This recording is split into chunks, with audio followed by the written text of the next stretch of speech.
దేవుని స్తోత్రాలు. మీ అందరూ వందనాలు. దేవుని మాటలు చెప్పు చేద్దాము.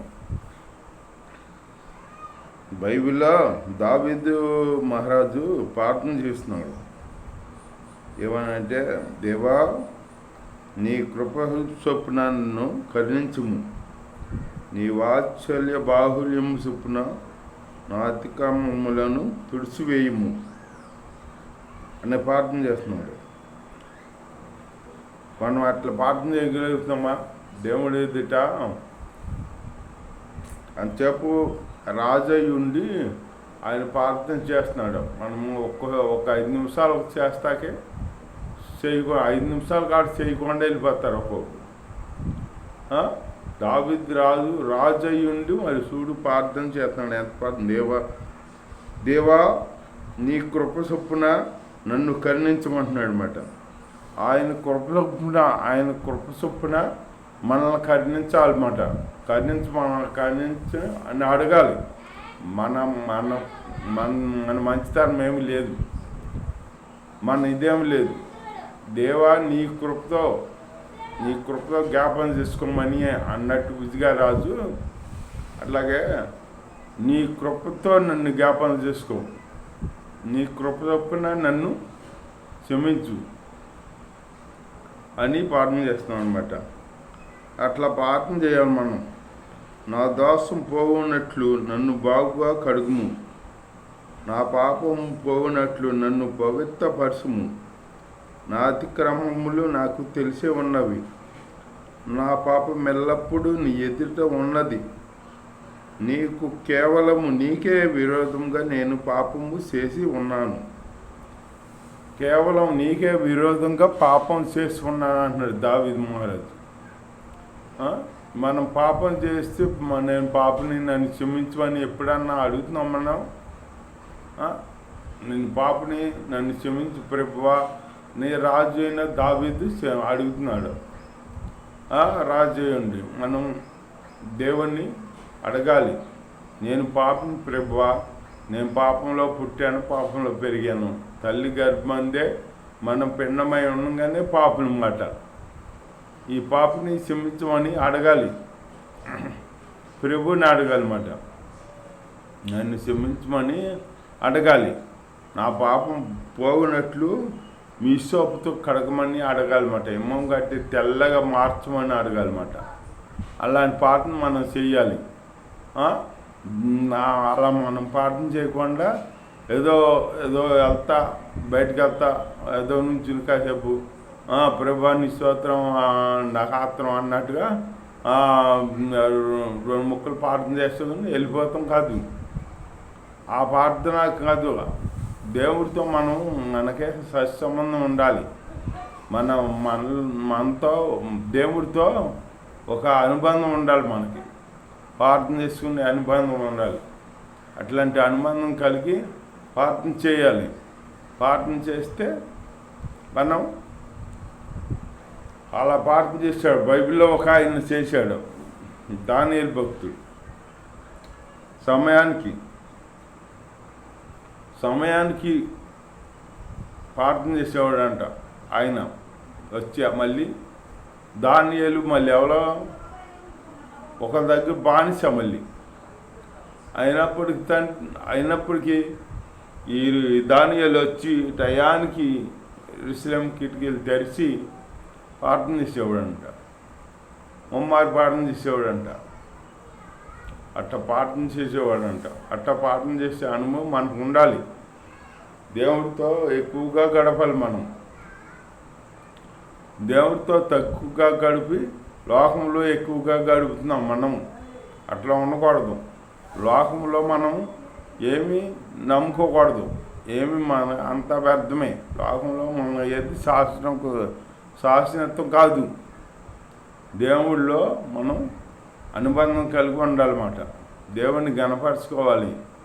దేవుని ప్రార్థన చేసే అనుబంధం కలిగి మనం ఉండాలి. ఆయనకి మనకి ఒక బంధం ఏర్పడాలన్నమాట. అట్లాంటి బంధం కలిగి మనం ఉండాలి. అట్లాంటి బంధం కలిగి జీవిస్తే మన ప్రార్థన దేవుడు ఆలకిస్తాడనమాట. ఇప్పుడు తల్లి కొడుకు తండ్రి ఉన్నాడు అనుకో, వాళ్ళకి ఒక అనుబంధం ఉంటేనే కదా, ప్రేమగా ఉంటే ఇద్దరు కొడుకు ఏమడిగినా తండ్రి ఇస్తాడు, తండ్రి మాట కాదండు కొడుకు కూడా. అట్టగే అనుబంధం తండ్రి కొడుకు అనుబంధం కలిగినట్టు ఉండాలి. మనం అనుబంధం కలిగి ఉండాలి. ఏదన్నా ఉంటే దేవుణ్ణి అడగాలి. దేవుణ్ణి అడిగే అనుబంధం కలిగి ఉండాలి. మనం బంధం కలిగి ఉండాలి. దావీదు రాజు ఎక్కడికి వెళ్ళినా ఏదున్నా సమస్తం యుద్ధానికి వెళ్ళాలన్నా దేవుణ్ణి అడిగేవాడంట. నేను వెళ్ళినా ప్రభా ఆ శత్రువుని నా చేతికి అప్పగిస్తావా, వెళ్ళమా వద్దా అని అడిగేవాడంట. వెళ్ళమంటే అప్పుడు వెళ్ళేవాడంట. అట్లాగే దేవుణ్ణి అడిగి తెలుసుకోవాలి. మనం దేవుణ్ణి అడిగి తెలుసుకుని మనం దేవుడి ప్రకారం మనం నడుచుకోవాలన్నమాట. అలా నడుచుకుంటే మనం పక్షం మంచి జరుగుద్ది అన్నమాట. అట్లా ఉండాలి. మనం అట్లా ఉండకుండా మనం ఏదో పన్ను అడవిలో పడిపోయి ఎప్పుడో వచ్చి ఏదో కూర్చుని ఉద్యోగాన్ని ప్రార్థన చేసుకుని వెళ్ళిపోతాం కాదు. మనం ప్రార్థనలో ఉన్నామంటే దేవుడితో సహజం చేసి, ఇప్పుడు నీ తండ్రితో అనుబంధం కలిగి నువ్వు తండ్రితో మాట్లాడితే నీ తండ్రితో ఇంకా మాట్లాడాలి అని ఉంటుంది మనకి. అట్లాగే తండ్రితో మనం మాట్లాడితే తండ్రి కూడా మనతో మాట్లాడతాడు. అట్లా తండ్రి కొడుకుల అనుబంధం కలిగి ఉండాలన్నమాట. యేసయ్య అంటే ఎవరం మనకి తండ్రి. మనం ఒకప్పుడు ఎవరం ఎందుకు పనికిరాని వాళ్ళం, ఈ లోకంలో చెడిపడిపోయి ఉన్న వాళ్ళం, ఎందుకు పనికిరాని ధూళి లాంటి వాళ్ళం. అయినప్పటికీ మన కొరకు నుంచి దిగొచ్చి తన రక్తాన్ని చిందించి మనల్ని కొన్నాడమాట. రక్తంతో కొన్నాడమాట. మనల్ని విమోచించాడమాట. ఆయన మన కొరకు క్రయదానం చెల్లించాడు. అంత గొప్ప దేవుణ్ణి మనం గుర్తించి ఆయనతో అనుబంధం కలిగి ఉండాలన్నమాట. ప్రార్థన చేసుకుంటూ ప్రార్థన నుంచి చేస్తాం, కూసేపు చేస్తాం కాదు, గంటలు తరిబడి చేసేవాళ్ళు ఉంటారు. అట్లా చేయాలి. మనం కూడా చెయ్యాలి. సైతాను వస్తాడంట. వచ్చి ఎవరికి భయపడు సైతాను. ఎవరికి భయపడతాడంటే మోకాలు ఎవరు నల్లగా ఉంటాయో వాళ్ళకి భయపడతాడంట. మోకాలు నల్లగుంటే నీ మొహం తెల్లగా ఉంటుంది అన్నమాట. మోకాలు నల్లగుందనుకో వాళ్ళ జోలికి రాడు సైతాను. భయం. ఎందుకంటే వాళ్ళు ఏదైనా చిన్న సమస్య వచ్చినా మోకరిచ్చి ప్రార్థన చేసి అనుభవం కలిగి ఉంటారు. వాళ్ళు అట్లాంటి అనుభవం కలిగి ఉంటారు. కంటే ఏ పెద్దకాలు ఏ చిన్న ఇది వచ్చినా మోకరించి ప్రార్థన చేస్తారో నన్ను ఉంచరు అక్కడ అని నాకు ఇది అని సైతానికి భయమేద్దమాట, దడపడుతుందన్నమాట. అట్లాగే మనం సైతాన్ని ఎదిరించి ప్రార్థన చేయాలి.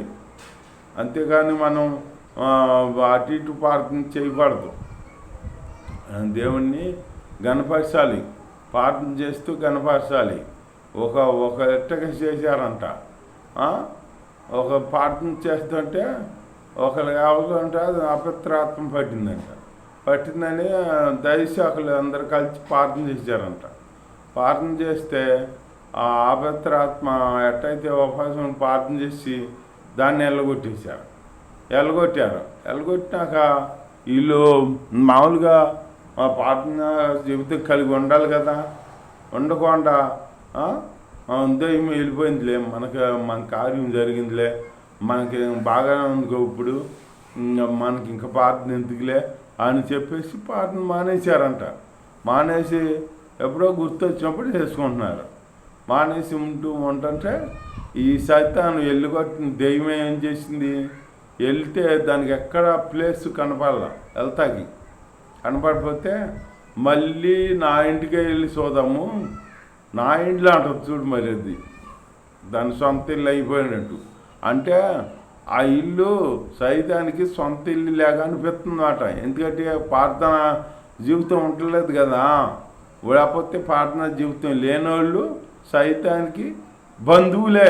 ఒక లెక్కలో చెప్పాలంటే సైతానికి దగ్గర బంధువులు అనుకున్న వాళ్ళేక ప్రార్థన జీవితం లేనివాళ్ళు. ప్రార్థన కనుగొనే వాళ్ళు అయితే సైతం వాళ్ళ ఊసుకి రాదు, వాళ్ళ ప్రదేశం కాడ రాదు. వాళ్ళంటే భయం. అట్లాంటి ఇది కలిగి మనం ప్రార్థన జీవితం కలిగి ఉండాలి. ప్రార్థన కలిగి ఉంటే మనం దేన్నైనా జయించవచ్చు. ప్రార్థన కలిగి దావీదు మహారాజాగా ప్రార్థన కలిగి యేసు ప్రభుతో అనుబంధం కలిగి మనం జీవించాలి. అలాంటి జీవితం మనకి దేవుడు అనుగ్రహించాలని దేవుడు ఇచ్చిన మాటలు దేవుని దీవించిన కాక. ఆమేన్, ఆమేన్, హల్లెలూయా. స్తోత్రం. ఇది ఎలా ఉండాలో తెలియవసం అది వాణి స్తోత్రం. నాయన తను మీలో సంబంధం కలిగి నాయన ఆత్మీయ అనుబంధం కలిగి మీలో జీవించాలని తండ్రి నాయన మీతో నాయన పెన వేసుకుని జీవించుకుంటూ నాయన మిమ్మల్ని కనపరుచుకుంటూ నాయన మిమ్మల్ని ఏదైనా అడిగి పొందుకోవాలని తెలియపరిచి మాట్లాడిన మధ్య నాయన మిమ్మల్ని అడిగి పొందుకునే అనుభవం కలిగి జీవిస్తాకు మా సహాయం చేయమని తను మీ ఇష్టంతో బిడ్డలుగా మేము ఉంటాకి మాకు సహాయం చేసి కాల్చి అప్పుడు సహాయం చేయమని ఏ శ్రమల ప్రార్థన చేసి అడుగుపెట్టుకుంటున్నాం. పరమ తండ్రి అమ్మాయిని సహాయం చేస్తున్నా కళాశాల చోత్రాలు తెలుసు. పరమ తండ్రి అమ్మాయిని తండ్రి అని దేవుడి ప్రేమ కుమారిని నేను కృపాపరిశు ఆత్మను స్వీకరించాను. నాకు లోపల సకల పరిస్థితులు తోడై నడిపించగాక. ఆమేన్, ఆమేన్, ఆమేన్. హల్లెలూయా, హల్లెలూయా.